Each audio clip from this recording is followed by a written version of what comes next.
Gopi Jana Vallabha Giridhara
क्लेशकारिणे जय श्री कृष्ण चैतन्य प्रभु नित्यानंद श्री अद्वैत गदाधर श्रीवासदि गौरवृंद हरे कृष्णा कृष्णा कृष्णा हरे हरे हरे राम राम राम हरे हरे श्रीमन् रामसरसारम्भे वंशी वटतरस्थितः कर्षण वेणुस्वनैर्गोपी गोपीनाथश्रीस्तुनः यं प्राव्रजन्तमनुपेतमपेतकृत्यं द्वैपायनो विरहकातरया जुहाव पुत्रेति तन्मयतया करवोभिने भूतं सर्वभूतहृदयं महिमानतोऽस्मि वञ्चाकल्पतरुभ्यश्च कृपासिन्धुभ्य एव च पतितानां पावनेभ्यो वैष्णवेभ्यो नमो नमः। Hare Krishna. Hare Krishna. Hare Krishna. So it's my supreme good fortune to be here. Merupakan suatu keberuntungan bagi saya untuk berada di sini. We have three kinds of deities. Kita memiliki tiga macam arca pemujaan. The deity who connects us to Krishna, the Sambandha Deva. Jadi para arca tersebut yang menghubungkan kita kepada Sri Krishna. That is Shri Radha Madan Mohan. That's Shri Radha Madan Mohan. And then we have the deity who encourages us on the path of bhakti. He's called as Avideya Dev. Avideya Dev. Kemudian ada beliau bernama Avideya Dev itu yang menyemangatkan kita untuk pelayanan bhakti terus menerus. That is Radha Govinda. This is Radha Govinda Jai. And then there is the deity who is waiting to bestow supreme good fortune in the form of prema or love of God. Dan ada sebuah arca yang membuat kita begitu dekat dengan keberuntungan, yang selalu mengharapkan keberuntungan kita dari kepada Tuhan Yang Maha Esa. And that deity is called as Prayojana Dev. Prayojana Dev. Dan kemudian ada arca yang bernama Prayojana Dev. Any guesses? What is the name of the deity? And any guesses what the name of the deity is? Ada yang tahu apa yang nama arca tersebut? Shri Radha Gopinath. Beliau bernama Shri Radha Gopinath. Shriman Rasarambhi Vamshi Vakatatastitah. Shri Radha Gopinath. Gopinath is that form of Krishna who is playing on his flute in a threefold bending form at Vamshivat. Yang Sri Radha Gopinath tersebut adalah merupakan Sri Krishna sendiri yang memainkan seruling beliau dalam lekuk tiga badan rohani beliau. He is standing on the bank of the Yamuna River. Beliau berdiri di dekat sungai Yamuna. And he plays the flute. Beliau memainkan seruling beliau. And through his beautiful enchanting form and playing snatches the hearts of the gopis. Dan dengan memainkan seruling beliau yang begitu indah, beliau memikat hati para gopi yang berada di sana. Every house, big house, has a doorkeeper, a chokidar. Jadi setiap rumah yang ada di sana memiliki sesosok penjaga pintu gerbang. Sorry, the volume of the mic should be increased. Can everybody hear? Is it better now? Can you all hear me now? I think it's reverberating too much. Don't you think so? What do you think at the back? It's perfect for you? Okay, I think that's a good judgment. So if there are houses with no wealth, they don't have watchmen or doorkeeper. But houses which have wealth inside, they have doorkeepers. Apabila rumah itu memiliki suatu harta benda atau cukup kaya, jadi setiap rumah itu memiliki seorang penjaga pintu seperti itu. So the body of the Braja Gopis is like a house. Jadi tubuh daripada Braja Gopi itu dia diibaratkan sebagai sebuah rumah. And their heart is the bedroom. Dan hati mereka itu diibaratkan sebagai kamar tidur. And in their heart, in the bedroom of their heart is a closet, a cupboard with the wealth of Krishna Prema inside. Cover. Ya, dan di dalam kamar itu ada sebuah lemari di mana di dalamnya tersimpan berupa Krishna Prema, cinta bakti Krishna. But it's not very easy to come and steal this jewel away, this treasure away. It's not easy because the body also has doorkeepers. Dan tentu bukanlah hal yang mudah untuk mendapatkan permata ini karena apa istilahnya tubuh tersebut memiliki seorang penjaga yang kuat. Any guesses what are the doorkeepers in the body of the Braja Gopi? Ya, ada yang tahu apa yang menjadi penjaga pintu daripada Braja Gopi tersebut? Their earrings. Yang menjadi penjaga pintu atau pelindung daripada Braja Gopi itu, Braja Gopi tersebut adalah anting-anting beliau. The ears of the Braja Gopis are like the doors of the house. Jadi telinga daripada Braja Gopi tersebut adalah layaknya seperti pintu daripada rumah tersebut. So during the day they are wearing earrings. Dan pada siang hari itu mereka memakai anting-anting tersebut. So Krishna tries to play the flute and enchant them, but the flute sound doesn't get inside the door because the doorkeeper is ready. So Krishna's playing the flute during the day. Jadi Sri Krishna memainkan suling itu pada siang hari itu. And the sound is trying to enter their heart and their ear. Dan suara suling itu mencoba untuk masuk ke dalam telinga para Braja Gopi tersebut. But it can't enter because they have earrings and they are the doorkeeper. Jadi suara suling tersebut tidak mampu memasuki telinga tersebut karena dilindungi oleh para penjaga pintu itu berupa anting-anting itu. But at night they remove their earrings and keep it because they have to sleep. Ya, dan pada malam hari anting-anting itu dilepas karena mereka harus tertidur. So now there is no doorkeeper.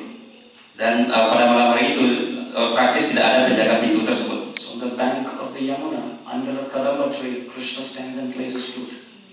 Jadi di tepi sungai Yamuna di bawah pohon kandamba, Sri Krishna memainkan suling beliau. And the sound of Krishna's flute comes in the atmosphere. Dan dengan cara begitu suara suling Sri Krishna itu memasuki telinga para Braja Gopi tersebut. And tries to knock the door. Dan suara suling itu mencoba untuk mengetuk pintu para Braja Gopi tersebut. And then the sound of the flute realizes, oh, there's no doorkeeper, enter. Dan suara suling tersebut merasakan, oh, penjaga pintunya tidak ada, dan akhirnya bisa masuk begitu saja dengan mudah. So now no earrings, so no doorkeeper, so through the door, they enter the house of the Braja Gopi, enter the bedroom, open the closet, and the sound of Krishna's flute steals the love for Krishna and runs away. Dan kemudian suara daripada suling tersebut mampu masuk ke dalam kamar daripada Braja Gopi tersebut dan membuka harta karun yang tersimpan rapi dan mencuri Krishna Prema tersebut kemudian berlari. Understand what I'm speaking about? Is everybody able to understand? Can you ask that? Bisa dipahami? Okay. So now the gopis suddenly realize, oh, there's a thief who has entered our house. Dan kemudian para gopi tersebut menyadari, oh, ada seorang pencuri yang memasuki ruangan saya. And what is that thief? Dan siapakah pencuri itu? Krishna's flute sound.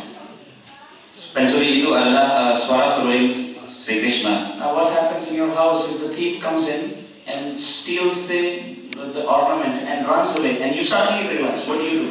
Nah, apa yang terjadi apabila pencuri tersebut masuk ke rumah kita, mencuri sesuatu dan kemudian berlari begitu saja, apa yang kita lakukan? You start running towards to catch the thief, right? Ya, reaksi normal kita adalah kita berusaha pergi mengejar pencuri tersebut. So the gopis start running behind the flute sound only to catch the thief. The flute sound. Tabuan. That's fine. The honeybee wants honey, and the honey is emanating here. Jadi ada madu di sini, jadi ini lebahnya mau cari madu di sini.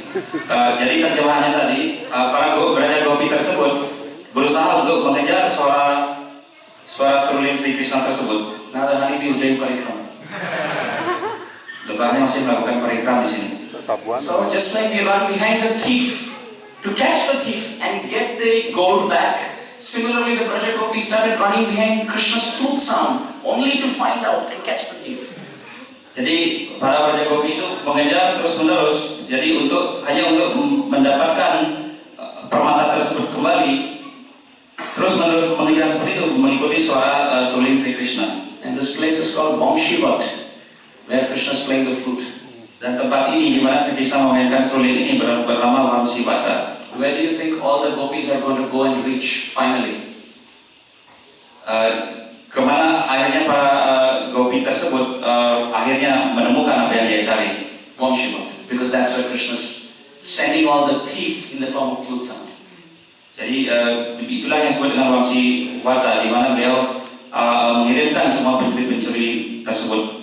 So the Braja Gopis reach Vamshivat and Krishna is blissfully playing the flute. Dan akhirnya para gopi tersebut mencapai Vamsivata dan Sri Krishna memainkan seruling beliau di sana. And Shukdev Goswami describes Jagau Kalam Vama Drisham Manoharam. See, I told you, there's so much sweetness here.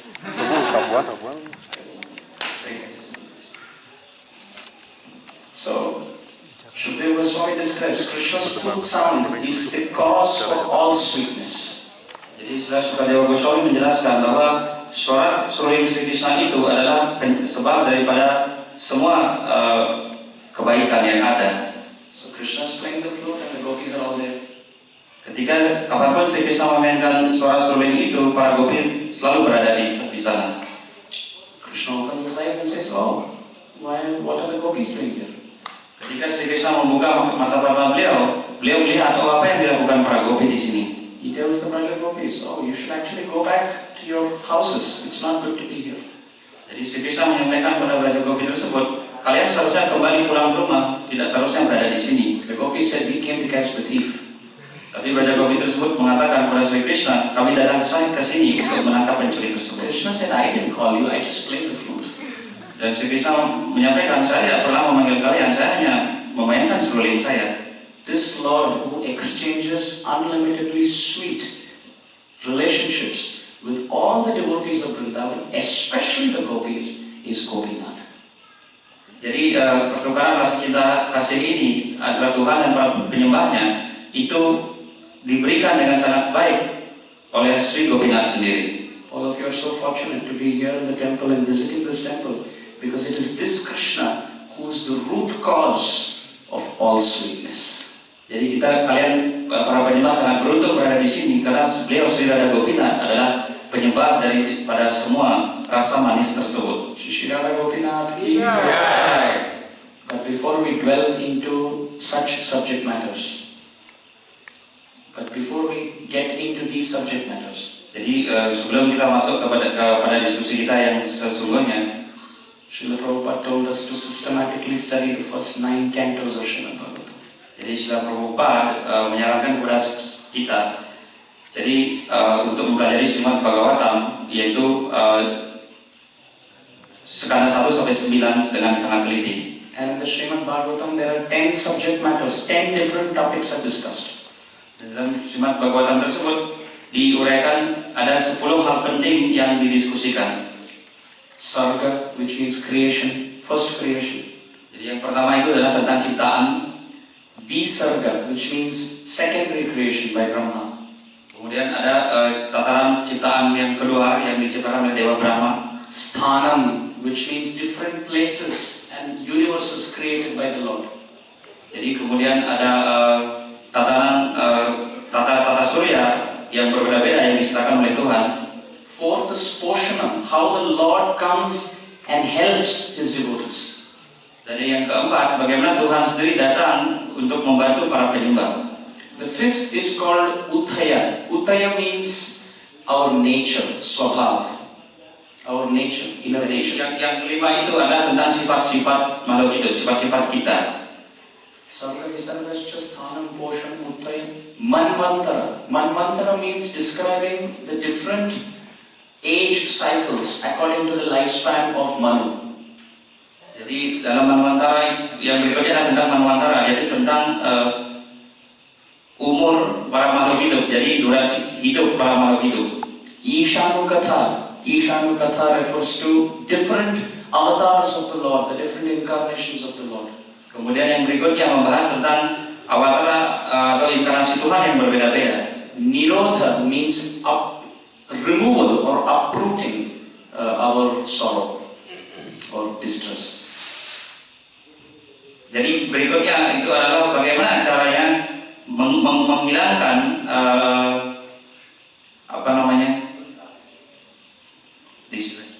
Problems. Jadi penderitaan kita. And mukti means liberation. Kemudian yang terakhir tentang pembebasan. And ashraya means complete shelter, ultimate shelter.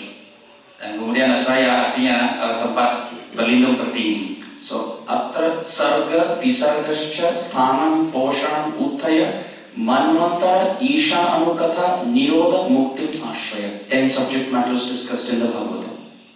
Jadi demikian disampaikan ada 10 topik yang utama yang disusun dalam Srimad Bhagavatam ini. The Bhagavatam has 12 cantos and 10 subject matters. How are they divided? Jadi Srimad Bhagavatam itu ada 12 skanda dan sekarang ada 10 topik yang didiskusikan bagaimana hal itu bisa dibagi. For every building or every construction, the foundation has to be strong. Jadi untuk setiap bangunan itu fondasinya itu haruslah kuat. So similarly, the first 2 cantos of Srimad Bhagavatam are the foundation, and canto 3 to canto 12 are 10 cantos describing 10 subject matters. Jadi untuk bisa memahami Srimad Bhagavatam, jadi skala 1 dan 2 sebagai fondasi itu haruslah kuat. Barulah berikutnya kita bisa memahami ke-10 topik ini dengan baik. So generally Puranas discuss about 5 topics, 5 subject matters. Any Purana, generally Puranas describe 5 subject matters. Jadi secara umum Purana itu biasanya membahas tentang 5 topik saja. But for something to qualify as a Mahapurana, it has to describe 10 subject matters. For something to qualify as Mahapurana, it has to describe 10 subject matters instead of 5. Jadi untuk lebih menjelaskan lagi dalam Mahapurana tersebut harus dijelaskan 10 topik tadi. So Srimad Bhagavatam describes all 10, so it's not just a Purana, it's a Mahapurana. Jadi Srimad Bhagavatam itu disebut dengan Mahapurana, bukan hanya Purana saja, karena menjelaskan ke-10 topik yang penting ini. Now what is the difference between Bhagavad Gita and Bhagavatam? Nah sekarang pertanyaannya, apakah yang menjadi perbedaan antara Srimad Bhagavad Gita dan Srimad Bhagavatam? Bhagavad Gita are words of God. Bhagavad Gita itu merupakan kata-kata Tuhan sendiri. And Bhagavatam is about God. Dan Srimad Bhagavatam itu adalah uraian tentang Tuhan. Bhagavad Gita is philosophical. Srimad Bhagavad Gita itu berisi tentang hal-hal yang sifatnya filosofis. But the speaker of Srimad Bhagavatam, Shukdev Goswami, he knows when there is philosophy, people sleep. Dan Srila Sukadeva Goswami menyadari ketika terlalu banyak filosofi, orang-orang pasti akan tertidur. So therefore, he speaks stories, and in those stories, he gives philosophy. Karena itu beliau membuat cerita-cerita, dan di dalam cerita-cerita tersebut disitulah dimasukkan filosofi-filosofi. Like in India, when children are given medicine, they don't take because it's very bitter. Seperti anak-anak di India, ketika mereka sakit itu, mereka diberikan pil oleh orang tua mereka dan rasanya pahit. What do the mothers do? Dan apa yang dilakukan normalnya sebagai seorang ibu? They make a very nice juice, a sweet juice, and put the medicine in that and give to the child. Dan ibu itu biasanya reaksinya adalah membuat jus yang sangat manis, memasukkan obat yang pahit itu lalu memberikannya kepada anak So the tersebut. child drinks the juice, but the medicine goes inside. Jadi anak kecil itu minum jus yang manis itu dan otomatis pula obat yang pahit itu juga masuk. This is Srimad Bhagavatam. We are drinking the juice of the pastimes, but the medicine of the philosophy is going inside. Dan seperti inilah Srimad Bhagavatam. Jadi kita mendengar cerita tersebut dan juga kita secara otomatis juga obat tersebut masuk. And there are so many such stories in the Bhagavatam. Ada banyak sekali cerita dalam Srimad Bhagavatam diuraikan. So today, in the time that I have, including the time of the translation, I'll try to share something. Jadi saya akan mempersingkat di sini karena waktunya terbatas, belum termasuk diterjemahkan, jadi saya akan meringkasnya saja. We'll take a story which is very well known, but we'll try to analyze different aspects of the story. Jadi cerita ini cukup terkenal, tapi kita akan menganalisisnya dari aspek-aspek yang berbeda-beda secara ringkas. The Supreme Lord comes and performs his pastimes and increases the glory of his devotee. Jadi kemudian Tuhan Yang Maha Esa itu datang, kemudian meningkatkan kemuliaan para devotee beliau. Sri Ram comes down and the glory of Hanuman increases. Dan Sri Ramachandra datang sendiri, jadi beliau memuliakan keberadaan Sri Hanuman. Narasimhadev comes down and the glory of Prahlad increases. Jadi Sri Narasimha Bhagawan juga datang, bagaimana Prahlad Maharaj juga dimuliakan. And Matsya Avatar comes and the glory of King Satyavrata increases. Dalam Matsya Awatara bagaimana Raja Satyavrata dimuliakan. And Sri Krishna comes down and the glory of the residents of Vrindavan increases. Dan Sri Krishna datang, bagaimana para penduduk Vrindavana juga dimuliakan. Similarly, today we'll discuss about the story of Vaman Dev, where he came down to increase the glory of Bali. Jadi kita sekarang akan berbicara tentang Vamanadev, di mana beliau memuliakan keberadaan dari Bali. Have you all heard the story? Pernah dengar ya ceritanya? All of you are anyway residents of Bali. So, the story of, anyway, the spelling is still the same. Story of Bali. Jadi ini kisah tentang Bali, kita akan sampaikan, jadi ejaannya sama. So our Bali Maharaj was the descendant of Prahlad Maharaj. Jadi Bali Maharaj ini beliau adalah merupakan keturunan dari Prahlad Maharaj. Kashyapa's son was Hiranyakashipu. Jadi anak dari Kashyapa ini adalah Hiranyakashipu. Kashyapa was a great person, but Hiranyakashipu was a demon. Kashyapa itu adalah keberadaan yang sangat agung, tapi Hiranyakashipu adalah seorang sosok raksasa. Hiranyakashipu was a demon, but his son Prahlad was a great devotee.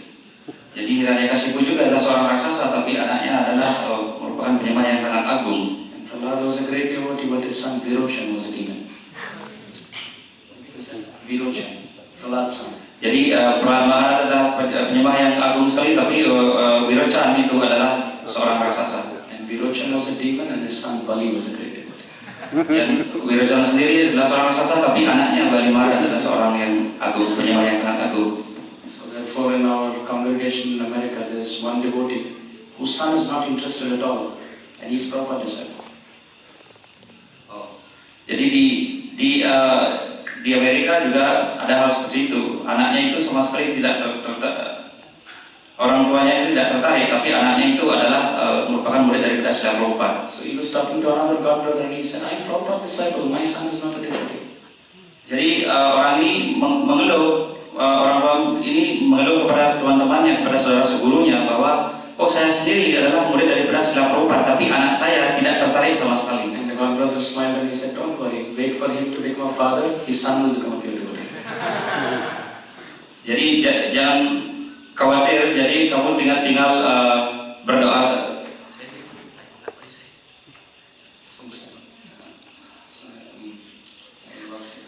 I was saying that. So the god brother said, "Don't worry. Wait till he becomes the father. His son will become pure devotee." Because we find this line, alternate pure devotees. So you are Prabhupada disciple. Your son is not devotee. Don't worry. His son will become devotee. Jadi saudara seguru ini mengatakan kepada penyembah ini, jadi tidak perlu khawatir, anakmu jadi bukan seorang penyembah begitu, bertemu saja dengan Srila Prabhupada, nanti anaknya sendiri yang akan menjadi penyembah. So how many of you just don't understand English? How many of you don't understand English? Siapa yang tidak mengerti bahasa Inggris di sini? One. Everybody else understands English? Semuanya mengerti bahasa Inggris?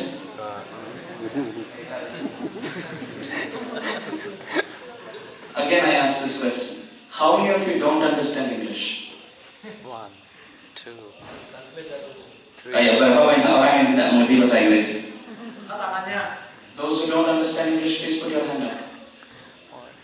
1, 2, 3, 4, 5. Okay. Considerable. Okay, so we'll have the translation now. I was thinking, if everybody understands English, we can just have it in English and we can save a lot of time. Ya, kalau kita semua mengerti bahasa Inggris, jadi kita bisa menghemat banyak waktu di sini. So anyway, it's Krishna's plan. Jadi ini adalah rencana Sri Krishna. So Bali Maharaj was a great devotee, but he was in the family of demons. Jadi Bali Maharaj itu adalah beliau seorang penyembah yang agung, namun lahir dari keluarga raksasa. His father Virochan was a demon, so he was in the family of demons. Jadi ayah beliau Virochan itu adalah seorang raksasa, jadi beliau dibesarkan dalam keluarga raksasa. This is possible. You can have a pure devotee in the Rakshasa line also. Vibhishan was a pure devotee, but he was the brother of Ravana. Jadi hal ini bukanlah mengherankan, biasa terjadi seperti halnya Wibhishana. Beliau dibesarkan di keluarga para raksasa.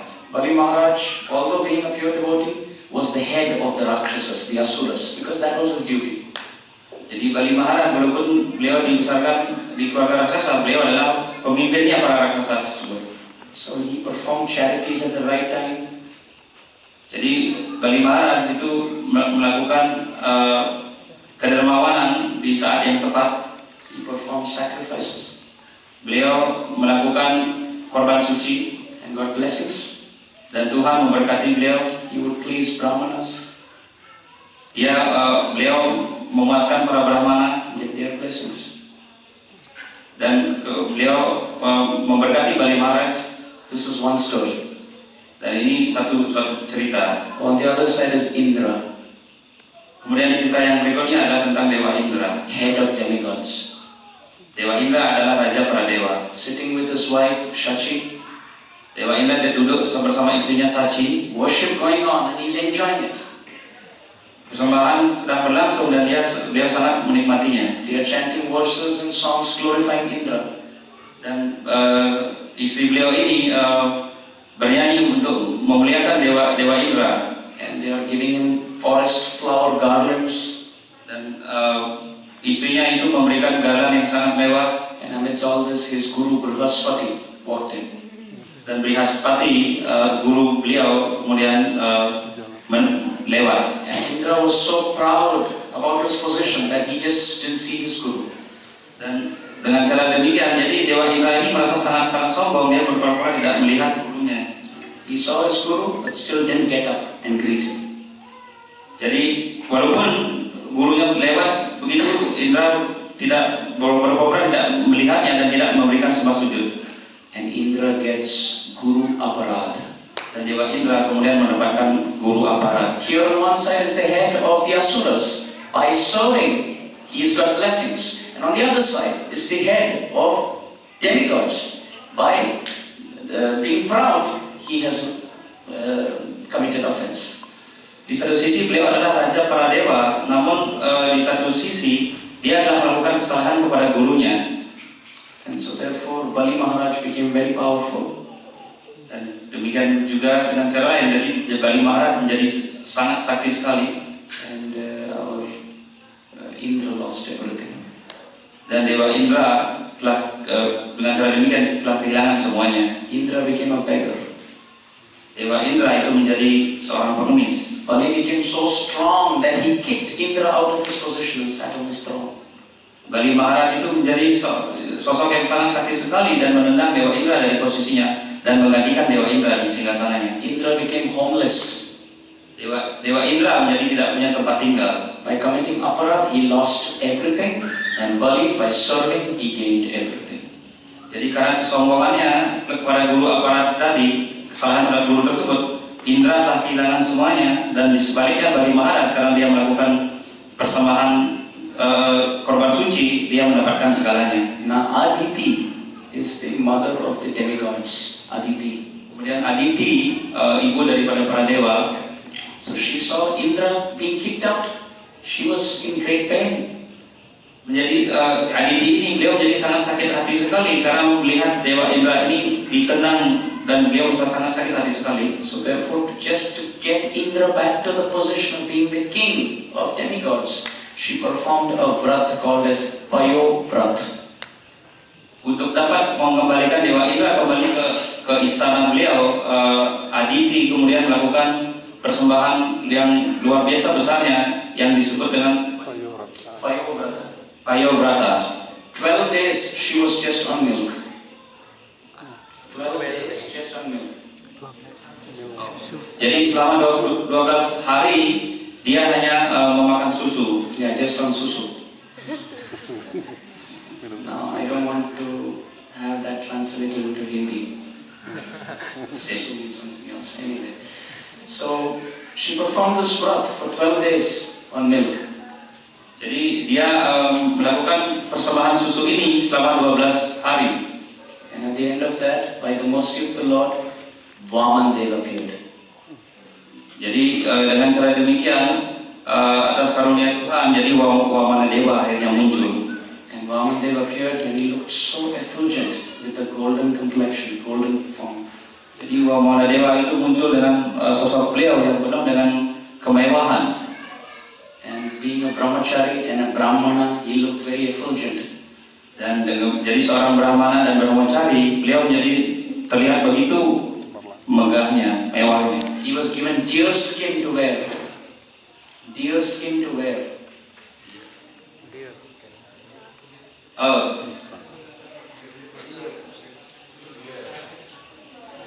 Beliau memakai kulit rusa di dalam tubuh beliau. And then he was given a begging pot. Dan beliau membawa guci untuk meminta-minta. And he was given a stick. Dan beliau juga tongkat. And he was given sacred thread to wear. Dan beliau juga memakai benang tali-tali suci bermangat. And he was given the mantra in the ear. Dan beliau juga diberikan mantra yang telah diucapkan dalam telinga beliau. And then he was given kusha grass to sit on and meditate. Dan beliau juga diberikan kusha untuk alas duduk beliau. And then somebody gave him the umbrella. Dan beliau juga diberikan sebuah payung. Have you all seen the form of Vaman Deva? Di sini kita semua pernah melihat sosok beliau Wamana Dewa. What is special about Vaman Deva? Apa yang khusus dari ciri beliau ini? That he is a dwarf. Dan beliau adalah seorang brahmana cebol, kerdil. Dwarf. Cebol atau dwarf. So he's a grown-up person, but looks like a child. Tapi beliau adalah sosok yang dewasa, besar begitu, tapi beliau terlihat seperti anak kecil, cebol. You can imagine, anybody who appears as a child looks beautiful. What to speak of the Supreme Lord?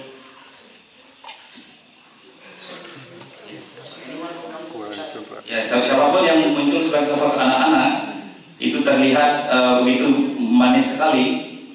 Jadi apalagi yang bisa kita katakan sebagai sosok Tuhan yang muncul. So immediately in this form, he went to the place where Bali Maharaj was performing yajnas.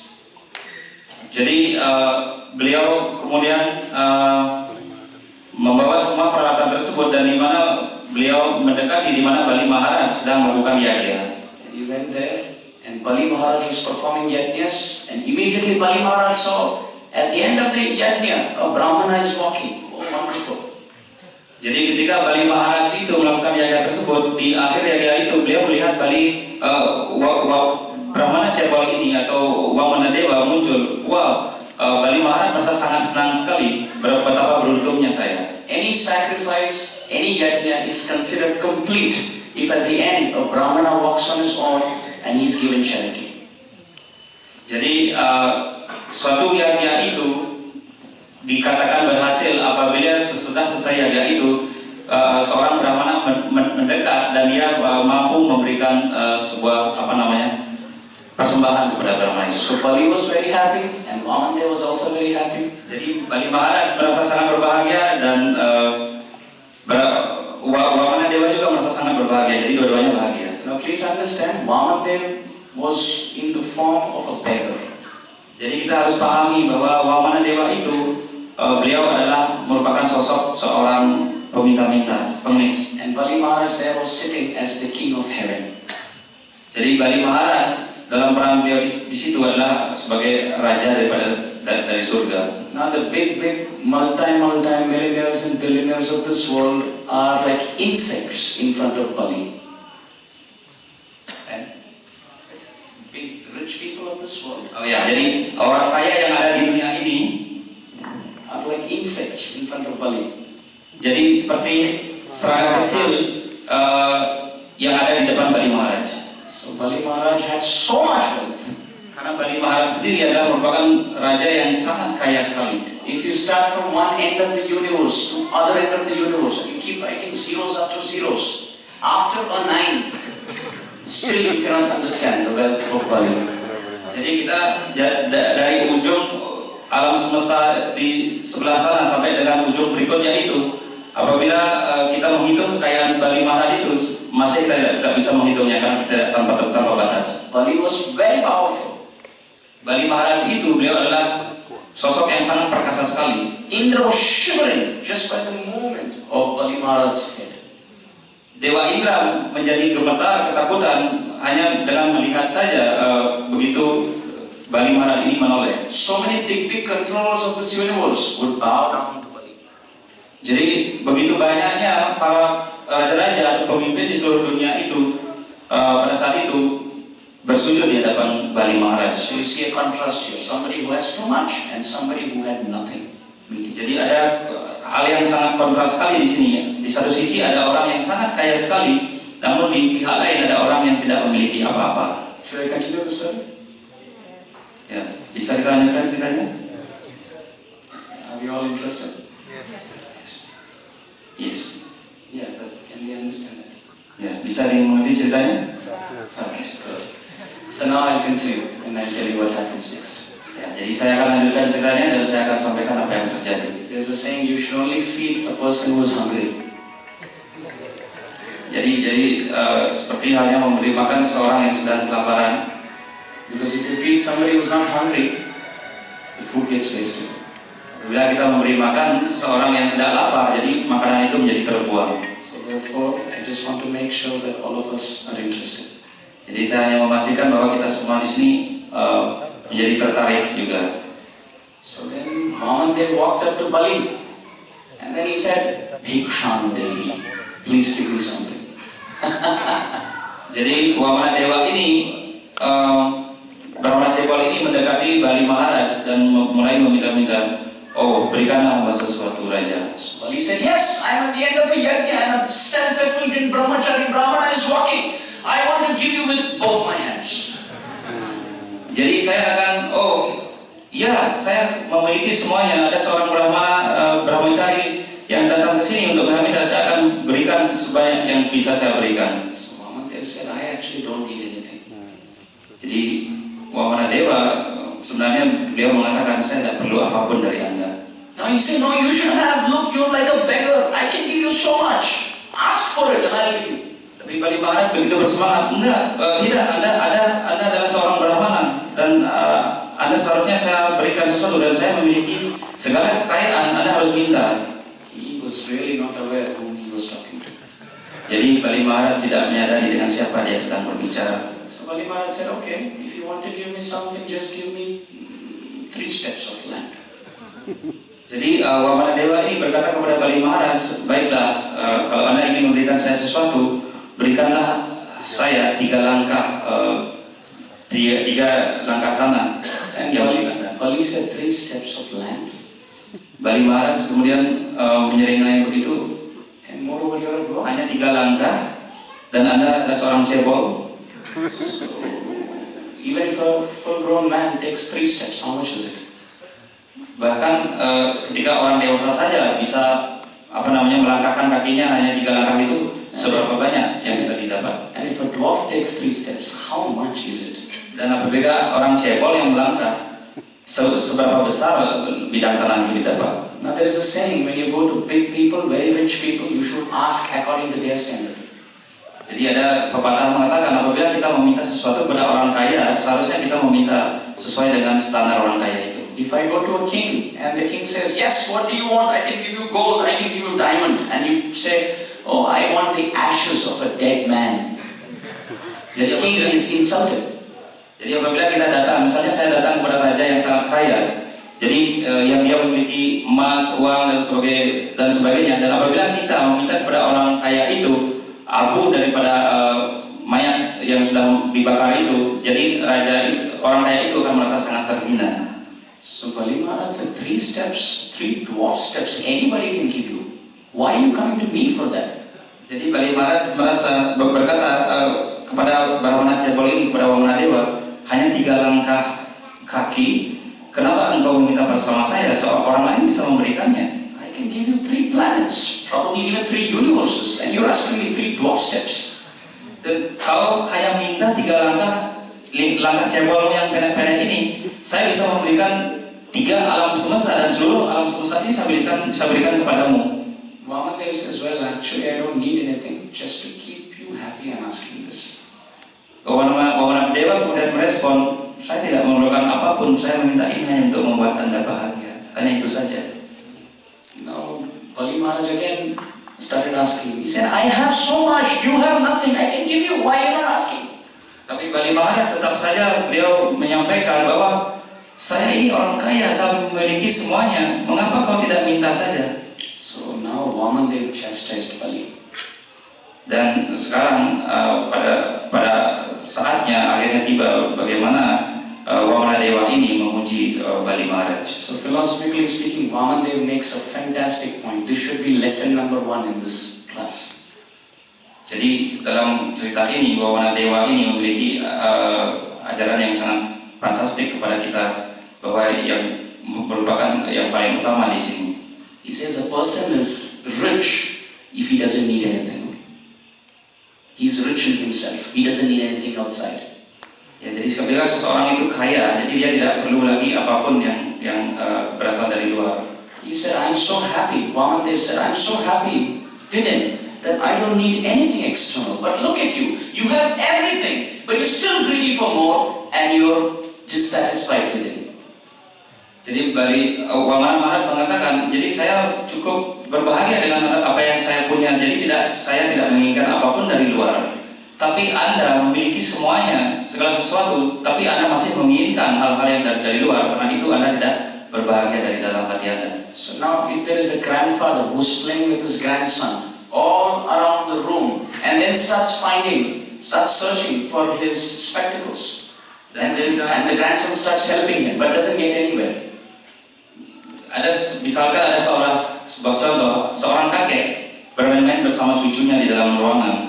Kemudian kakek tersebut kehilangan kacamata beliau dan cucunya membantu untuk mencarikannya, namun tidak menemukannya. And then later, if he finds out that he was searching for his spectacles everywhere while his spectacles were here. Dan pada akhirnya dia mengetahui bahwa dia begitu sibuk mencari kacamatanya, tapi pada saat ya sebenarnya masih tertempel di kepalanya. What does the child do? The grandchild laughs. Jadi apa yang dilakukan oleh cucu kakek tersebut? Tertawa. Mengapa tertawa? Because it's here and he's searching everywhere. Karena kacamatanya tetap nempel di kepalanya, tapi dia mencarinya kemana-mana. Similarly, a self-realized person laughs at a materialist because happiness is the nature of the soul, but he spends lifetimes in this world searching it outside. Demikian juga orang yang sudah sadar akan dirinya itu menertawai orang yang kaya secara materialistik. One of the qualities of the soul is ananda, which means by nature it's happy. Jadi secara natural itu sang jiwa itu adalah selalu berbahagia. The soul doesn't need a watch, the soul doesn't need an iPhone, it doesn't need an iPad, nor an iPod to be happy. It's happy on its own. Jadi sang jiwa itu tidak memerlukan secara natural itu atribut-atribut seperti jam tangan ataupun telepon, iPhone, iPad, iPod dan segala jenisnya, karena secara alamiah beliau sang jiwa itu berbahagia selamanya. The soul doesn't need Facebook, doesn't need Instagram, doesn't need WhatsApp. Baik Facebook, Instagram maupun WhatsApp, sang jiwa tidak membutuhkan hal ini. The soul doesn't need a big house to be happy, doesn't need a car, and doesn't need a beautiful wife. Sang jiwa itu tidak memerlukan rumah yang besar, mobil yang mewah, dan istri yang cantik untuk menjadi hidupnya. By nature, the soul is happy. Dengan sifatnya seperti itu secara alamiah, sang jiwa itu adalah berbahagia sifatnya. It is our natural state, inner state to be happy. Each one of us. Jadi setiap orang di antara kita ini merupakan keadaan kita adalah berbahagia selamanya sebagai sang jiwa. Now when that happiness is not found inside, we spend millions and millions of lifetimes in this world trying to find it out. Jadi apabila kebahagiaan itu tidak ada dalam diri kita, jadi kita menghabiskan begitu banyak uang, berjuta-juta, bermiliar-miliar untuk mencarinya keluar. So now who's actually rich? Jadi sekarang pertanyaannya sebenarnya siapa sih yang kaya itu? Is it a person who doesn't have happiness here but searches outside, or a person who doesn't have to search outside because he finds it here? Jadi siapakah yang berbahagia? Orang yang tidak punya apa-apa tapi dia memiliki yang ada di dalam hatinya. Ataukah seseorang yang kaya tapi tetap mencari keluar? Vaman looked at Bali and he said, "You are that fool. Jadi Vamana kemudian mendekati Bali Maharaj. You have so much and you still want it and you're dissatisfied." Anda adalah orang bodoh sekali karena Anda sudah memiliki segalanya dalam diri Anda, kekayaan material itu, tapi masih berusaha mencari keluar. Therefore, you are actually poor. Dan karena itu sebenarnya Andalah yang orang miskin tersebut. Externally, I don't have anything, but I'm so happy within. Therefore, I am actually rich and you are poor. Lihatlah, saya secara penampilan saya tidaklah begitu mewah, saya miskin, tapi saya dalam hati saya adalah orang yang memiliki segala-galanya, dan Andalah yang orang yang miskin itu. But you're such a fool that instead of asking from me for something, you're telling me to ask something to you. Jadi Anda begitu bodohnya bahwa seharusnya Anda yang meminta pada saya, dan sekarang sebagai kebalikannya Anda menyuruh saya meminta kepada Anda yang miskin. Just to keep you happy, I'm asking for 3 12 steps. Karena itu, untuk membuat kamu bahagia, saya hanya cukup meminta 3 langkah tanah ini. Seperti seorang cebol. At this point, Shukracharya is sitting there. Shukracharya. Dan pada kejadian ini, Sukracharya berada di sana, dekat sana. Now, Shukracharya is not a bona fide guru. He's just a family guru for Bali. Sukracharya ini bukanlah seorang guru yang bona fide begitu. Sukracharya sendiri hanya merupakan seorang guru kerohanian yang ada dalam keluarga. Now most of us have some family guru who just teaches and does yajnas to keep you happy, and so that he gets some dakshina out of you and he's happy. Jadi Sukracharya ini, keluarga guru itu biasanya adalah bagaimana beliau memimpin yajna untuk keluarga, kemudian mendapatkan sumbangan dan dia merasa berbahagia. Jadi hanya seperti itu saja levelnya. So dakshina basically means donation. Jadi dakshina pada dasarnya itu merupakan sumbangan atau donasi. So these family gurus, they never tell you anything from the scripture most of the times. They just tell you something to be happy so that you pay them and they are happy with your money and you are happy with them. Jadi guru keluarga seperti ini yang hanya tadi melakukan hal-hal yang sifatnya yajna seperti itu, tidak pernah mengatakan apa yang ada dalam kitab suci, hanya ingin membuat Anda bahagia dan kemudian memberikan sumbangan. Anda bahagia mendengar kata-katanya dan orang itu, guru tersebut juga bahagia menerima sumbangan dari Anda. The interesting part is now Shukracharya somehow understands that this is Vishnu. Dan Sukracharya akhirnya mengetahui bahwa Wamana Dewa ini adalah Sri Vishnu sendiri. And Vishnu means Hari and Hari means to take away. Vishnu itu artinya hari, jadi hari itu artinya ia yang mengambil segala sesuatunya. So Shukracharya was saying, oh, don't give him anything. He's Hari. He will take everything away from you. Sukracharya memperingatkan Bali Maharaj, tolong jangan berikan dia apapun jangan diberikan kepadanya, karena dia bisa menghabiskan semua yang kau miliki. Shukracharya was thinking, if Vishnu takes away everything from Bali, what donation will I get? Sukracharya itu menyadari kalau Wamana Dewa mengambil segala sesuatunya dari Bali Maharaj, dan sumbangan apa yang tersisa untuk saya itu tidak ada. So therefore he told Bali Maharaj, this is Vishnu, don't give him anything. He has come to take everything away from you. Don't give him anything. Sekali lagi dia memperingatkan, tolong jangan berikan apapun kepada Brahmana Cebol ini. Dia Sri Vishnu sendiri. Tolong jangan berikan apapun padanya. He was actually revealing his ignorance. Jadi dia sebenarnya menunjukkan kebodohannya Sukracharya itu kepada Bali Maharaj. Bali Maharaj looked at Shukracharya and he said, he's Vishnu and you're telling me not to surrender to him. Vishnu is the person he has to surrender to. Jadi sebaliknya Bali Maharaj mengatakan, oh, dia Sri Wisnu sendiri, bukankah tugas kita untuk memberikannya persembahan? Adalah tugas kita memberikannya persembahan. Mengapa engkau melarang saya untuk memberikannya persembahan? It's very rare to find a true spiritual master who helps you to give everything to Vishnu. Jadi merupakan hal yang sangat langka sekali di mana seorang guru kerohanian itu mau mengajarkan kepada kita untuk memberikan persembahan kepada Sri Wisnu. Most of them, they may have saffron, they may have beard, and they may be practicing some part of yoga, and they will come to you and say, I will keep you happy, but nothing to do with Vishnu. Kebanyakan guru tersebut yang disampaikan tadi, mungkin mereka kelihatannya berjanggut panjang, memakai saffron, datang kepada Anda mengatakan bahwa saya akan membuat Anda bahagia, tapi hal itu tidak ada hubungannya dengan Sri Wisnu. So if somebody takes you away from Vishnu, he is not guru, he is kangaroo. Apabila ada seorang guru yang menjauhkan Anda dari Sri Wisnu atau tidak berhubungan dengan Sri Wisnu, tidak mengajarkan hal tersebut, dia bukan seorang guru tapi seekor kanguru. That only works I think in English. It's guru and kangaroo. So, but if somebody helps you to go to Vishnu, then he is Satguru or true spiritual master. Dan apabila seorang guru mengantarkan kita kepada kaki Parama Sri Wisnu, beliau adalah guru yang sejati. Bali immediately rejected Shukracharya. He said, "You are coming between me and Vishnu. I reject you because you are not bona fide guru." Jadi Bali Maharaj pada saat itu langsung menolak gurunya Shukracharya. Engkau menghalangi saya untuk melakukan persembahan ini kepada Sri Wisnu. Engkau bukanlah seorang guru, kau bukan guru saya. Do you know telescope? Kita tahu teleskop.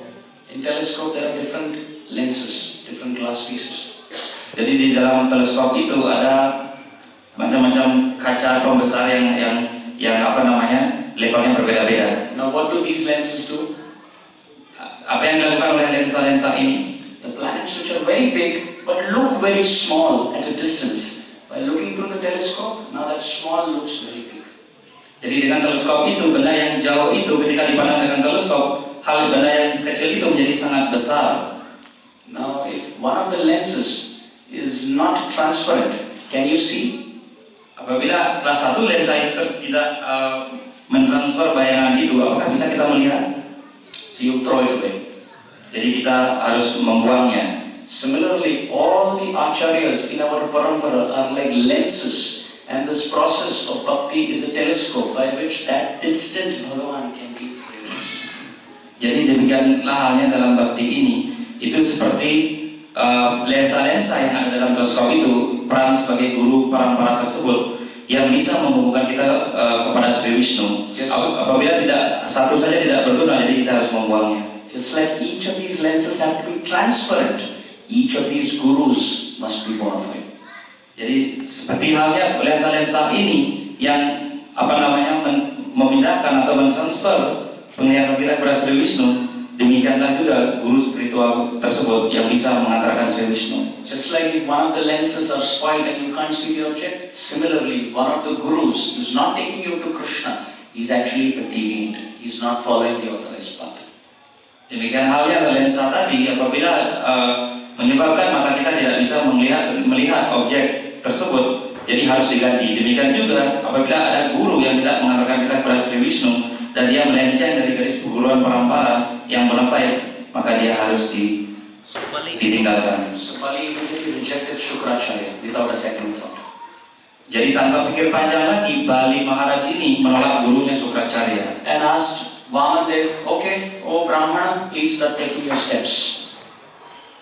Dan dia menolak Shukracharya dan mengatakan kepada Wamanadewa, baiklah wahai Brahmana, lakukan ambillah 3 langkah yang kau inginkan. And Vamana started taking his 3 dwarf steps. Dan kemudian dengan cara demikian Wamanadewa ini kemudian mulai melakukan 3 langkah kecil seorang cebol. What did he do first? Apa yang Wamanadewa lakukan pertama-tama? He became so big that Bali Maharaj couldn't even see his whole size. Jadi beliau super. Jadi Wamanadewa ini menjadi sangat besar sekali. Sampai dengan Bali Maharaj tidak mampu melihatnya, wajahnya. I'm distracted now. Saya menjadi terganggu sekarang. Very, very beautiful. Indah sekali beliau, Sri Siddhartha Gopinath. Look at the cloth on Jagannath's head. Lihatlah kain di atas kepala Padma Sri Jagannath. And look at the waistcloth of Gopinath. Dan kemudian lihatlah kain yang ada di Sri Gopinath. Anyway, back to Vamandev. Tapi banyak kita kembali ke cerita Wamana Dewa tadi. Vamandev became so big that Bali couldn't see, and his leg, which was like a dwarf, now had become so big that it was covering the whole land. Jadi Wamana Dewa itu menjadi begitu besar sekali di mana Bali Maharaj sendiri tidak mampu melihatnya. Kaki-kaki yang cebol itu menjadi sangat besar sekali dan memenuhi semua daratan. And Bali, who was so confident before the chariot, he started looking around, saying, "Is this the same person?" Dan tadinya yang begitu sombong dan begitu bangga dengan dirinya, Bali Maharaj kemudian jadi tertegun, apakah ini orang yang tadi? Vamana looked at Bali and said, "Can I take my first step?" Kemudian Wamana bicara sama Bali Maharaj, bolehkah saya mengambil langkah saya yang pertama? And with the first step, from Atala, Vitala, Sutala, Talatala, Mahatala, Rasatala, Patala, 7 lower planetary systems and middle planetary systems were all covered in one step, which means half the universe. Jadi dengan cara demikian 7 susunan planet di bawah bumi itu habis sampai dengan planet pertengahan. Jadi separuh alam semesta ini sudah tertutupi oleh langkah pertama. Now he looked at Bali and said, "Can I take my second step?" Kemudian Wamana Dewa berbicara lagi kepada Bali Maharaj, bolehkah saya mengambil langkah yang kedua? And Bali said, "Yes, please." Dengan ragu, ya silahkan saja. And with the second step, the remaining portion of the middle planetary system, and Bhurloka, Bhuvarloka, Suvarloka, Mahaloka, Janaloka, Tappaloka, and Brahmaloka, the second half of the universe, along with the heaven planetary system, the middle planetary system, the lower planetary systems, the whole universe is conquered in 2 steps. Jadi di langkah kedua ini sampai dengan Bhurloka, Bhuvarloka, Bhurva, Swaloka, kemudian sampai Swargaloka, Brahmanaloka itu tertutupi dari planet pertengahan sampai dengan Swargaloka itu sudah habis di langkah kedua. He was promised 3 steps. Now he finished everything in 2. 1 step is still left. Jadi dia berjanji untuk memberikannya tiga langkah. Sekarang langkah terakhir masih tersisa. Now this was getting very scary because Bali had given out everything and still 1 step left. Jadi sekarang Bali Maharaj merasa sangat khawatir sekali karena dia sudah memberikan 2 langkah itu dan sekarang langkah ketiga dia mulai ketakutan. Vamana told Bali Maharaj, "You said 3 steps. Now in 2 steps I've taken everything. What more is left? You have broken your promise and therefore you will be punished." Jadi kau berjanji memberikanku 3 langkah, 2 langkah ini sudah habis segala sesuatunya dan langkah ketiga engkau tidak punya apa-apa lagi. Engkau telah mengingkari janjimu dan engkau layak untuk dihukum sekarang. I asked you for 3 steps and now in 2 steps everything is over. You said you will give me 3, but you have ability only to give 2, which means you have lied, O king, and now I will punish you. Jadi demikian Wamana Dewa itu mengatakan, engkau berjanji memberikanku 3 langkah. 2 langkah saja segala sesuatunya sudah habis, tapi kau telah berjanji memberikanku 3 langkah. Dan segala sesuatu sudah habis, dan sekarang kau merupakan seorang raja yang bodoh. Dan langkah ketiga ini tidak ada apa-apanya lagi yang kau berikan dan kau harus dihukum. Vamandev bound Bali Maharaj as if he was a criminal. He bound him completely with ropes. Ya, jadi Wamana Dewa ini memperlakukan dan mengikat Bali Maharaj itu seperti layaknya seorang kriminal. And that personality was the king of everything. The 0, 0, 0, zeros in his account now was sitting like a beggar with only zeros in his account. Jadi raja yang tadinya sangat kaya dan perkasa ini sekarang duduk tak berdaya, tidak memiliki apapun, jadi nol semuanya, tidak ada gunanya. In no time from king he became beggar.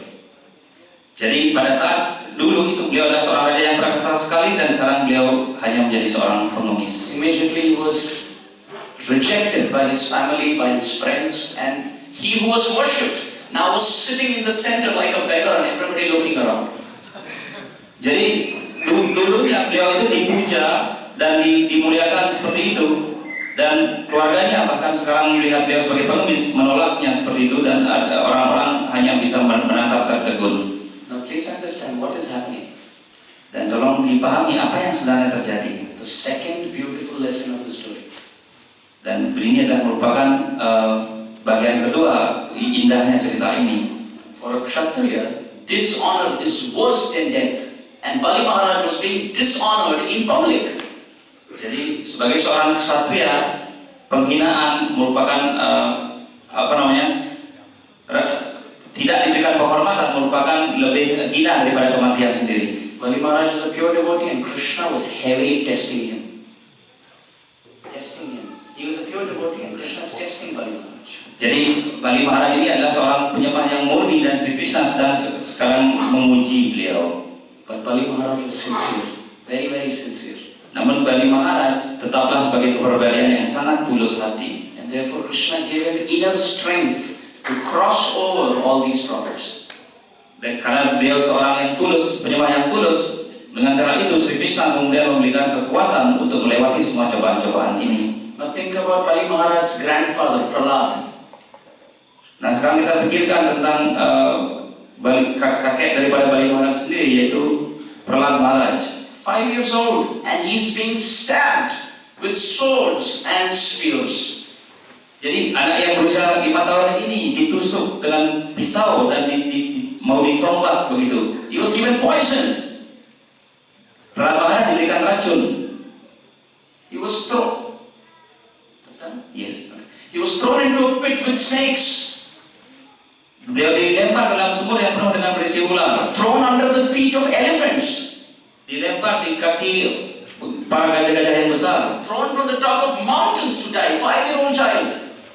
Anak umur 5 tahun ini dilempar dari gunung dan dilempar ke lembah yang sangat curam. Thrown into fire to be burnt alive.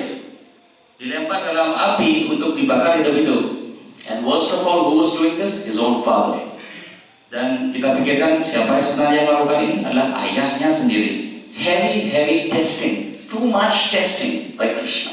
Jadi merupakan ujian-ujian yang sangat berat. Banyak sekali ujian-ujian yang diberikan oleh Sri Krishna. But what was great about him is that he was sincere and Krishna gave him the inner strength to cross all of this.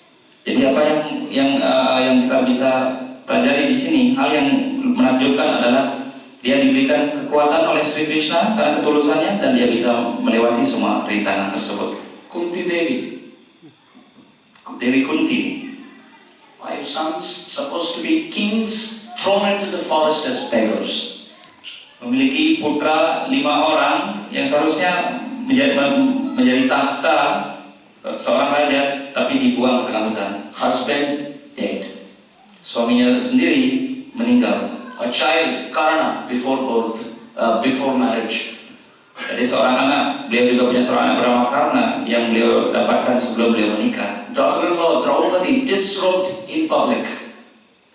Kemudian menantu beliau itu Draupadi dilecehkan atau dihina di hadapan umum. 5 grandchildren killed while they were sleeping. 5 cucu beliau itu dibunuh pada saat mereka sedang tertidur. What is happening? Jadi apa yang sedang terjadi sebenarnya? Heavy testing. Ujian yang sangat-sangat berat. When we become a devotee, we are going against Maya, and Krishna really tests us to really know if we are sincere.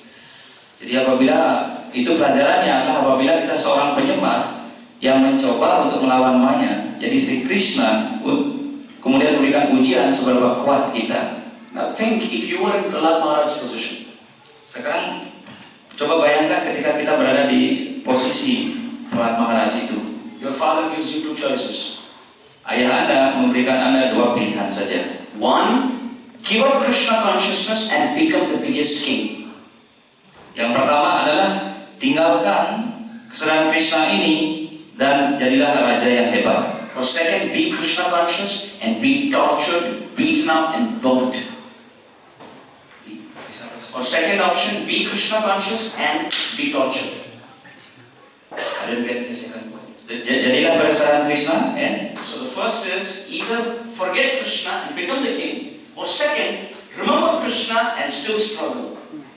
Oh, jadi pertama adalah tinggalkan kesenangan Krishna dan jadilah raja, atau jadilah berkesenangan Krishna tapi tetap menderita. Touch your heart and tell me which of these two will you pick. Yang mana kita pilih dari dua cerita ini? It's not very difficult, right? Tidak begitu sulit kan untuk memilihnya. But Prahlad never gave a second thought. He was convinced, I can be beaten up, I can be burnt, I can be poisoned, I can be tortured, but I will never give up Krishna. Tapi Prahlad memilih bahwa saya akan tetap menjadi saudarakan Krishna. Saya tidak peduli apakah saya menderita, ditusuk, apakah saya dibakar, apakah saya dibunuh, saya tidak peduli. And Kunti Devi also had two choices. Dewi Kunti juga memiliki dua pilihan. Forget Krishna and be happy in this world. Melupakan Krishna dan menjadi bahagia di dunia ini. Or be with Krishna and struggle all the time. Atau berada bersama Krishna dan berjuang menderita selamanya. What would we pick? I want to be happy in this world.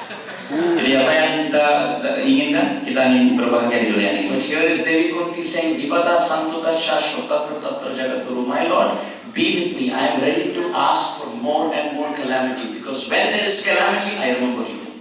Jadi demikianlah doa Dewi Kunti. Oh Tuhan, saya hanya ingin bersama Anda dan berikanlah hamba selalu penderitaan. Karena begitu banyaknya penderitaan, Engkau pasti hadir untuk berada di sisi saya. So what is the lesson? Jadi apa yang ada dalam pelajaran ini? The lesson is that every minute, every day, every week, every year of our life, we will be tested. And if we are sincere, Krishna will give us the strength to overcome it. Apa yang terjadi sama kita bahwa setiap menit, setiap jam itu penderitaan selalu datang pada diri kita, dan Sri Krishna menguji kita. Apabila kita tulus, Krishna akan memberikan kekuatan untuk melewati hal itu semua. If we pass the test, we advance. Apabila kita lolos ujian ini, kita akan maju. And if we fail the test, we lose the chance. Dan apabila kita gagal terhadap ujian ini, kita akan gagal pula mendapatkan kesempatan tersebut. Now, being the king and immediately being a beggar, drastic change, we would be affected. But Bali Maharaj was happy. Dalam cerita Bali Maharaj tadi, beliau adalah seorang raja, namun beliau sekarang tiba-tiba menjadi seorang pengemis seperti itu, namun beliau tetap merasa bahagia. Itulah ketulusan beliau. Because he saw everything as Krishna's arrangement. Karena beliau menyadari semuanya adalah merupakan pengaturan yang telah dilakukan oleh Sri Krishna. If Krishna makes me the king, Haribol. Apabila Sri Krishna menjadikan saya seorang raja, Haribol, saya akan terima. And if Krishna makes me the beggar, Haribol. Dan Krishna menjadikan saya pengemis, juga Haribol. If Krishna makes me illiterate, Haribol. Apabila Krishna juga membuat saya buta, pengetahuan tidak tahu apa-apa, saya juga akan terima, Haribol. If Krishna makes me a pandit, Haribol. Krishna menjadikan saya seorang yang terpelajar, juga Haribol. Krishna, I am yours. Do whatever you want with me. Jadi Bali Maharaj selalu berpikir, oh Sri Krishna, hamba adalah milikmu. Lakukan apapun yang engkau mau. This was Bali. Inilah Bali Maharaj. Now, how many of you know the game of chess? Berapa dari kita yang tahu permainan catur? You don't have to know the rules, but just the game, the chess. Jadi tidak perlu ahli sekali, hanya pernah tahu saja kan catur itu. Yeah. So now one piece is seeing another piece move, but there is a person moving it. Jadi ada dalam permainan catur itu, pion-pion itu berhadapan-hadapan dan bergerak karena ada seseorang yang memindahkannya. Similarly, in this world, things happen. So pieces are moving, but understand there's a person moving them. Ya, jadi demikian juga halnya kita harus menyadari seseorang bergerak atau segala sesuatu bergerak karena ada sosok kekuatan yang agung di atas telah memindahkannya. So similarly, a person is foolish if he thinks all the pieces are moving on their own. Jadi apabila ada orang bodoh yang berpikir bahwa tidak ada yang menggerakkannya, dia berpikir, oh sesuatu itu bergerak dengan sendirinya. Please understand Krishna's game, playing the game of chess with you. Jadi terus harus dipahami bahwa Sri Krishna sedang memerankan permainan catur kepada kita. In our life, pieces are moving, but it's Krishna who's moving, and whatever he moves is always perfect. Jadi dalam kehidupan kita segala sesuatu itu bergerak, dan apapun yang bergerak tersebut itu merupakan adalah kehendak beliau sendiri. Also, in the game of chess, sometimes a person may play something which may seem to be a mistake. Dan dalam permainan catur itu tadi, seseorang yang main itu bisa melakukan langkah memindahkan anak catur itu dan bisa saja terjadi kesalahan. And the opposite person thinks, oh, he's made a mistake, let me go and grab it. Ya, dan lawan yang kita ajak main itu, oh ya telah melakukan kesalahan dan langsung memakan bidak-bidak catur itu. But he doesn't see there's a hidden strategy. Tapi orang itu tidak menyadari bahwa ada perangkap yang tersembunyi di sana. So Krishna plays these strategies also with us. Dan demikian juga Sri Krishna memainkan strategi seperti itu kepada kita. Sometimes he moves his pieces in such a way that we feel, oh, this is a mistake, why did this happen? Ya, kadang-kadang kita mengatakan dalam permainan catur itu, kita salah melangkah seperti itu. Tapi kita menyadari hal tersebut, demikianlah jadinya ini merupakan kesalahan. Please understand there is a hidden strategy that Krishna is playing with you to make you win the match. Namun kita harus memahami dalam kesalahan-kesalahan itu, Sri Krishna telah memerankan ada strategi yang tersembunyi bagaimana Sri Krishna akan membuat kita memenangkan permainan itu. Please remember 3 points all the time. Jadi tolong ingatlah 3 hal ini setiap saat dalam kehidupan kita. Krishna never makes mistakes. Yang pertama adalah Sri Krishna tidak pernah melakukan kesalahan. Second, he is your best friend. Yang kedua, Sri Krishna adalah teman baik kita. And there is third, no situation goes out of his control. He is always in control. Jadi yang ketiga, tidak ada sesuatu yang berada di luar kendali beliau. Segala sesuatu dikendalikan oleh beliau. So if he never makes mistakes and he's my best friend and he's always in control, and if he makes me the king, Haribol, and if he makes me the beggar, Haribol, no problem. It is Krishna's will and I am completely happy in it. Jadi apabila itu merupakan susunan oleh Sri Krishna, Krishna tak pernah melakukan kesalahan. Jadi segala sesuatu berada dalam kontrol Sri Krishna, maka saya akan menerimanya dan saya akan menjadi berbahagia. For a person who is surrendered like this, Krishna helps him. Jadi bagi orang yang mampu berserah diri dengan cara seperti ini, maka Sri Krishna akan selalu membantu orang itu. Ananya shintayanto mam ye jana paryupasate tesham nityabhiyuktanam yogakshamam. Krishna says, he who's completely surrendered and has complete faith in me and is completely in service, I will protect him and maintain him all the time. Jadi apabila orang itu selalu menyembahku, selalu melayaniku, maka aku akan selalu melindungi orang tersebut. And Krishna said, Kshipram bhavati dharmatma shashvachanti gacchati kaunteya pratijanihi na me bhakta pranashati. O Arjuna, please declare boldly, my devotee never perishes. Jadi Sri Krishna menyampaikan dalam Bhagavad Gita bahwa, oh Arjuna, nyatakanlah dengan lantang bahwa penyembahku tak akan pernah binasa. This was Bali. Inilah yang kita kenal sebagai sosok dalam Bali Maharaj. Marobi, Rakhobi, Jo Ichha. Bhaktivinoda Thakur says, my Lord, you want to protect me, you protect me, you want to kill me, you kill me, I am always yours. Bhaktivinoda Thakur menyampaikan, oh Sri Krishna, apabila Anda ingin melindungi saya, Anda ingin membunuh saya, silahkan saja terserah apa mau karena hamba adalah milikmu. Bali Maharaj looked at Vamandev. Vamandev looked at Bali Maharaj and he said, third step, where should I place? Jadi Bali Maharaj menatap wajah Wamanadewa yang begitu besar dan Wamanadewa menatap wajah Bali Maharaj. Di mana saya letakkan langkah saya yang ketiga ini? And because Bali Maharaj was sincere, surrendered and completely given out to Krishna, he said, my Lord, I have given up everything of this world, but I have still not given up myself to you. With the third step, I surrender myself. Jadi Tuhan, junjungan hamba, jadi hamba telah memberikan segalanya bagi Anda, segalanya sudah habis. Dan saya tidak memiliki apa-apa lagi. Dan jadi untuk langkah yang ketiga, hamba akan memberikan diri hamba untuk Anda. Please understand, in our life we can't even give our ears for Krishna and be awake during a class. Jadi dalam kenyataannya kita bahkan tidak mampu memberikan anting kita yang kecil kepada Sri Krishna. Well, we give 1 year definitely, and it enters and leaves from here. We definitely give 1 year. Oh, enters and exits from here. Jadi kita mungkin memberikan telinga kita untuk mendengar, tapi kemudian keluar di telinga yang lain. And then we can't give all our senses. We don't give it to Krishna because we want something for ourselves. Jadi kita memiliki indera-indera yang bisa kita saja bisa bisikan untuk pelayanan kepada Sri Krishna, tapi indera-indera itu kita lakukan untuk kenikmatan kita sendiri. Even higher than that is giving our mind to Krishna, thinking about Krishna. Bahkan kita tidak pernah memberikan pemikiran kita dan berpikir kepada Sri Krishna. And greater than that is giving our heart in love to Krishna. Heart. Dan kita bahkan harusnya kita memberikan hati kita kepada Sri Krishna. But Bali Maharaj had given his senses, his mind, his intelligence, his heart. He has given up everything and surrendered himself completely. Tapi apa yang terjadi sama Bali Maharaj? Beliau telah memberikan pikiran beliau, hati beliau, cita beliau, dan segala sesuatu yang beliau miliki sepenuhnya kepada Sri Krishna. Therefore, there are 12 Mahajans given in the Bhagavatam, and Bali Maharaj is one among them.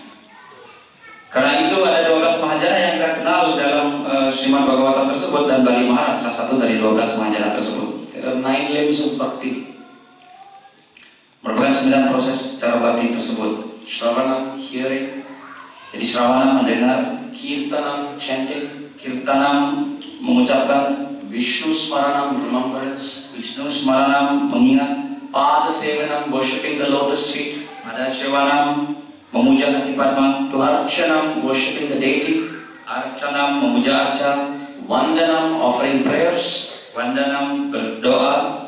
Dasyam, considering ourselves to be the servant of the Lord. Dasyam menempatkan diri kita sebagai pelayan Tuhan. Sakyam, considering ourselves to be the friend of the Lord. Sakyam menempatkan diri kita sebagai kawan daripada Tuhan. And Atmanivedana, giving ourselves completely to thought, word and deed. Kemudian Atmani Vedanam sepenuhnya menyerahkan diri kita ini ke hadapan kaki Padma Tuhan. Parikshit Maharaj perfected through Shravanam. Parikshit Maharaj begitu sempurna dalam Shravanam. Shukdev Goswami perfected through Kirtanam.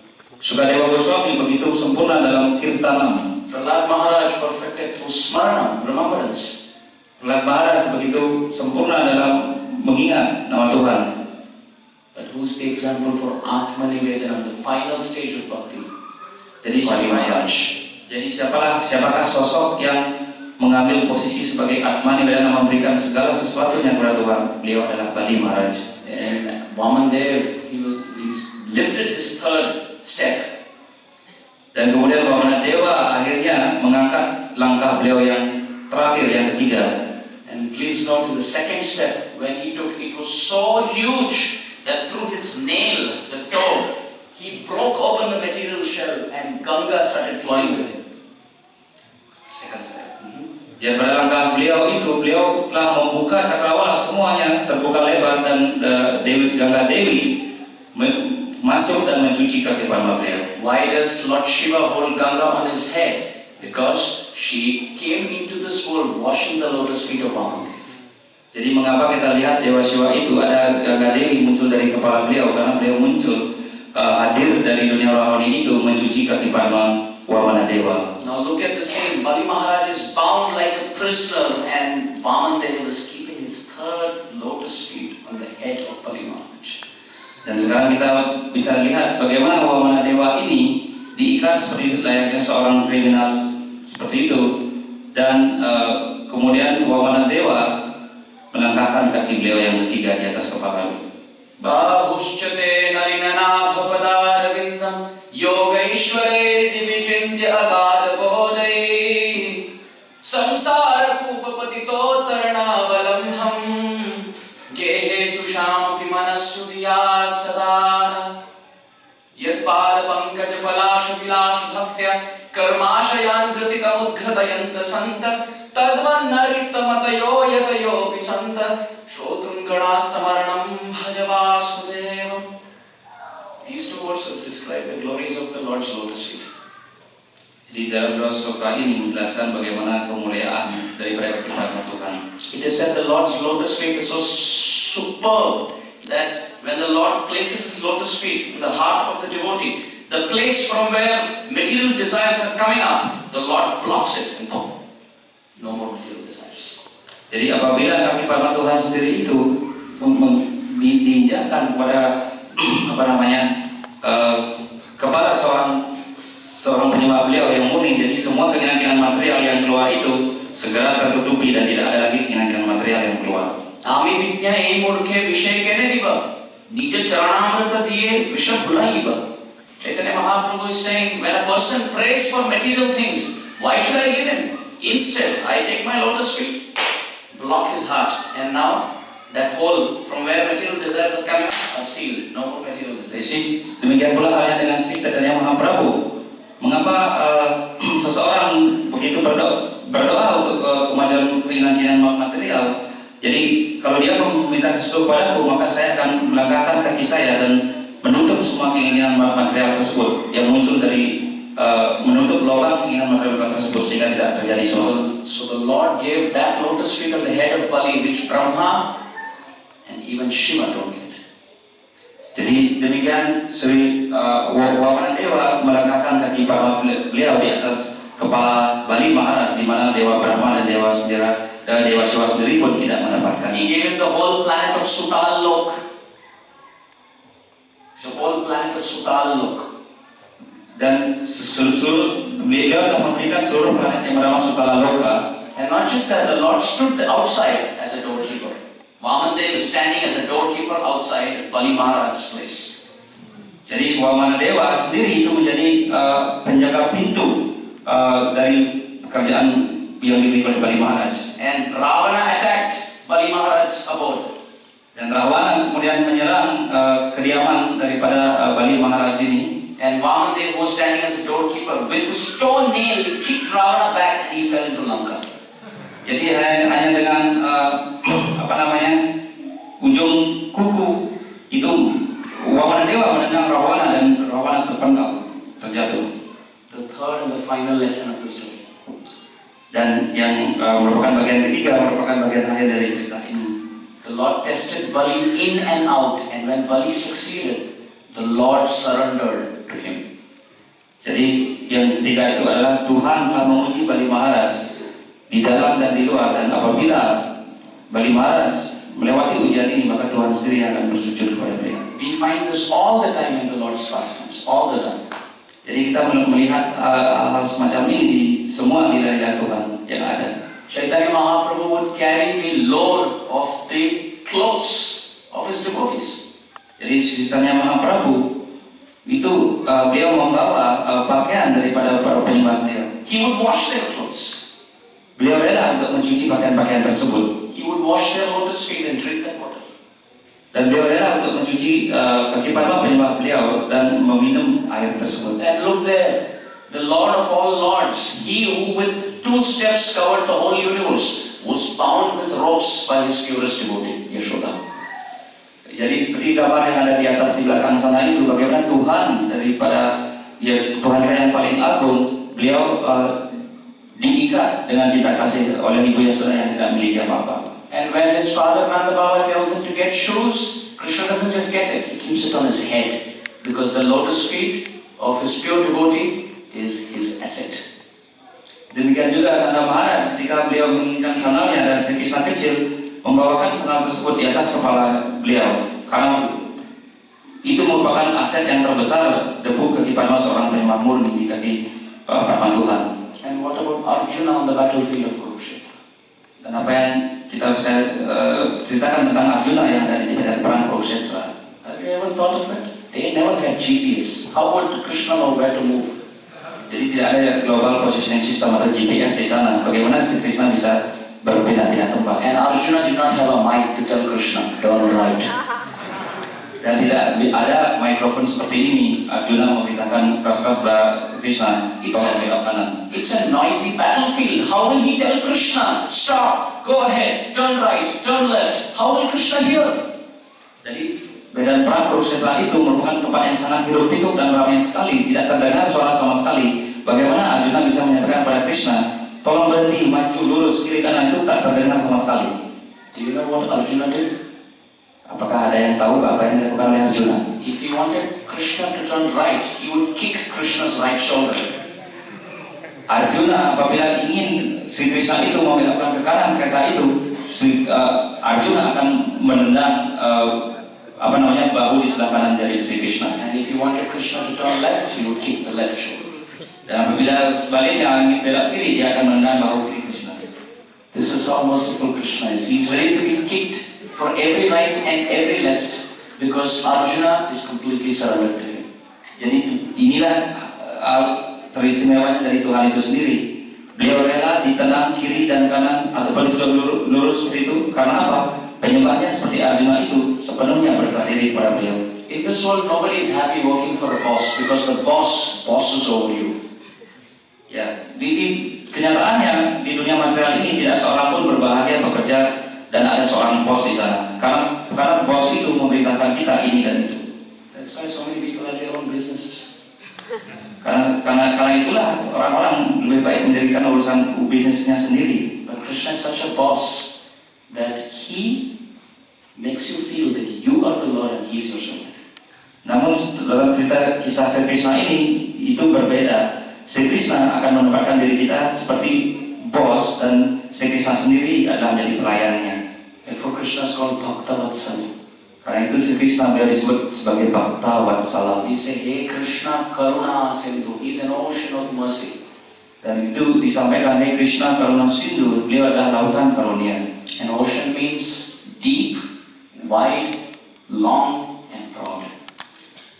Dan samudra itu artinya begitu dalam, begitu luas, dan begitu besar. Therefore, this was the extent of Krishna's mercy. But before we get to that, we will be heavily tested like Bali.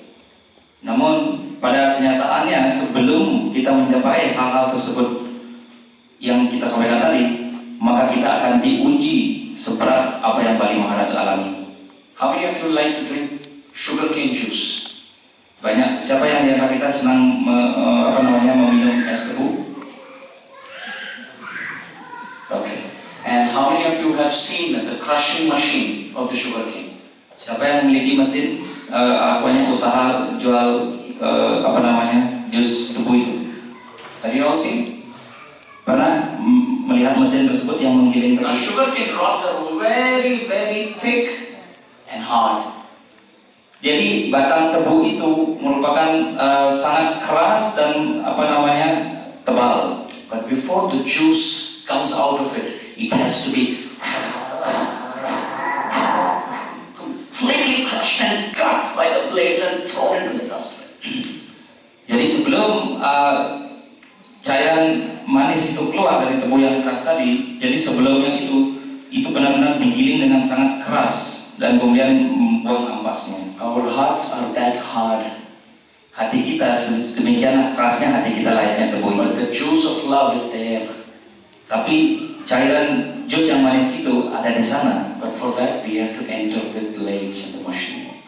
Dan untuk bisa mengeluarkan jus yang manis itu kita harus masuk kepada mesin penggilingan yang berat itu. And the added advantage is, if you're sincere, Krishna helps you through.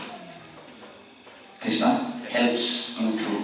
Jadi, namun kebaikannya di sini adalah apabila kita memang tulus, walaupun berat cobaannya, maka Sri Krishna pasti akan membantu kita semuanya. So through this pastime we understand that Vamandev came to show the world how great he is, but even greater was Bali because he conquered Vaman. Jadi demikianlah bahwa yang disampaikan oleh Wamana Dewa ini ajarannya bahwa beliau sebagai kepribadian Tuhan sendiri, namun beliau rela untuk menjadi pelayannya Bali Maharaj ini karena beliau telah ditaklukkan oleh keterusan dari Bali Maharaj. All the stories of the Bhagavatam talk about great personalities who are all surrendered. Jadi semua cerita Srimad Bhagavatam ini telah mengajarkan kepada kita bahwa penyembah-penyembah murni itu total sepenuhnya secara tulus berserah diri. But it is the Chaitanya Charitamrita that Chaitanya Mahaprabhu teaches how to surrender. Jadi dalam Chaitanya Charitamrita, Sri Chaitanya Mahaprabhu mengajarkan kepada kita bagaimana kita berserah diri. Kali Yuga Dharma Nama Sankirtan Krishna Bhakti Vina Nanikara Pravatan. That in the age of Kali, Bhakti and Shakti means Harinam. Jadi pada akhir zaman Kali Yuga ini, Bhakti dan Shakti itu disebut dengan Harinam. Krishna spoke about surrender in Gita. Maka Sri Krishna menyampaikan bagaimana cara berserah diri dalam Srimad Bhagavad Gita. And Bhagavatam spoke about people who surrendered. Dan Srimad Bhagavatam bagaimana itu menjelaskan orang-orang yang telah berserah diri. But it was Chaitanya Mahaprabhu who taught us how to surrender. Dan selebihnya bagaimana Sri Chaitanya Mahaprabhu mengajarkan bagaimana caranya untuk berserah diri itu. Nirantara namalo kara tulasi seva achirata pave tumi Krishna premanam.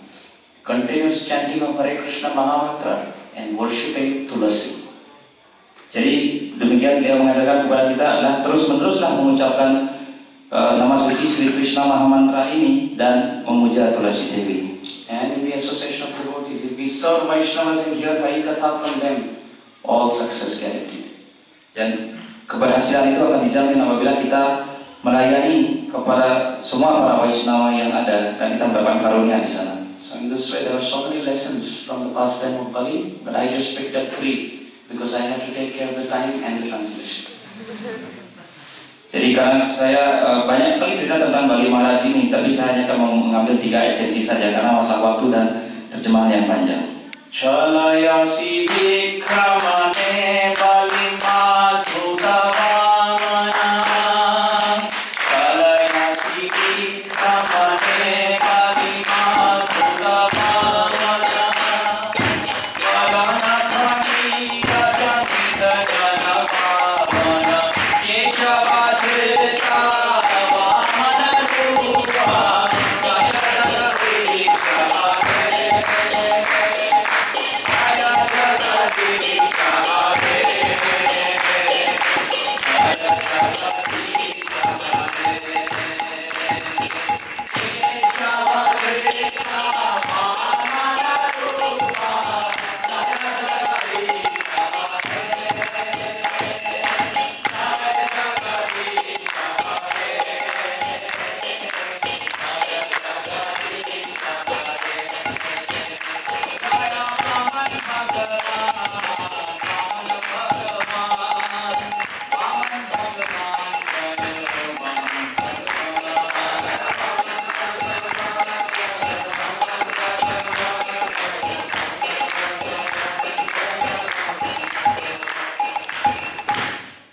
Yesterday night we discussed about Jaidev Goswami, and tonight we are discussing about that personality, Vamandev, about whom Jaidev Goswami wrote in Dashavatar. Jadi kemarin kita berbicara tentang beliau kepribadian yang bernama Jayadev, dan sekarang kita berbicara tentang Wamanadewa yang beliau Sri Jayadev sendiri menulisnya That's Dashavatar Stotra. dalam Dasha Avatar Stotra. So before we get to the sweetness